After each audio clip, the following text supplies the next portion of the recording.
नमस्कार, आप देख रहे हैं ब्लू एक्सप्रेस न्यूज। मैं हूं आपके साथ शालिनी। आओ बढ़ते हैं आज की बड़ी और खास खबरों की ओर। इजरायल के ताबड़तोड़ हमलों के बाद घुटनों पर आया हमास। गाजा में बचे सभी बंधकों को रिहा करने के लिए तैयार। हमास के गाजा प्रमुख ने कहा कि इजरायली जेल में बंद फलस्तीनियों के बदले बाकी बचे सभी बंधकों को रिहा करने के लिए हमास तैयार है और इस बारे में जल्द वार्ता करना चाहता है ताकि क्षेत्र में युद्ध समाप्त हो सके। इजरायल के साथ अप्रत्यक्ष वार्ता के लिए हमास वार्ता दल का नेतृत्व करने वाले खलील अल हया ने टीवी पर दिए भाषण में कहा कि हमास को अंतरिम युद्ध विराम समझौता स्वीकार नहीं है। क्षेत्र में युद्ध पूरी तरह से रुकनी चाहिए। गाजा के लोगों को दिन में एक बार मिल रहा भोजन।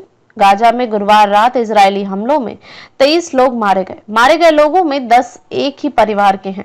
इस बीच संयुक्त राष्ट्र ने गाजा में खाद्य सामग्री, पेयजल और दवाओं की किल्लत से खतरनाक स्थिति की आशंका जताई है। इजरायल ने 18 महीने से युद्धग्रस्त फलस्तीनी क्षेत्र में 6 हफ्तों से आवश्यक वस्तुओं की आपूर्ति रोक रखी है।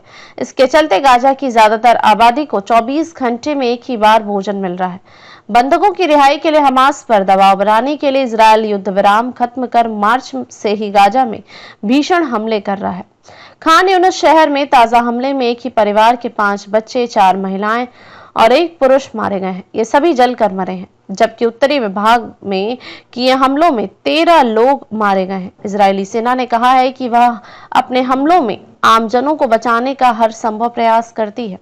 आमजनों की मौत के लिए हमास जिम्मेदार है, जो आबादी के बीच से इजरायली सेना पर हमले करता है या फिर उसने अपने ठिकाने आमजनों के बीच बनाए हुए हैं। ऐसे में जब हमास लड़ाकों पर कार्रवाई होती है तो आम फलस्तीनी भी उसके शिकार हो जाते हैं। इस बीच लेबनान ने इजरायल पर रॉकेट हमला करने वाले लड़ाकों के एक समूह को लेबनानी सेना ने गिरफ्तार किया है। इन लोगों ने मार्च में इजरायल पर हमला किया था, जिससे दोनों देशों में तनाव बढ़ गया था। रूसी नागरिकों को रिहाई के लिए हमास को पुतिन का धन्यवाद। हमास द्वारा फरवरी में रिहा किए 3 रूसी नागरिकों ने बुधवार को मॉस्को में राष्ट्रपति व्लादिमीर पुतिन से मुलाकात की। पुतिन ने रूसी नागरिकों की रिहाई के लिए हमास को धन्यवाद दिया है। ये रूसी नागरिक अक्टूबर 2023 में हमास के इजरायली शहरों पर हमले के दौरान अगवा किए गए थे। ये सभी तभी से हमास की कैद में थे। रिहा होने वाले अलेक्जेंडर ट्रूफानोव और उनके परिवार के 2 सदस्य हैं। ऐसे ही लेटेस्ट अपडेट पाने के लिए हमारे चैनल को लाइक, फॉलो, सब्सक्राइब करें और बेल आइकन दबाना ना भूलें।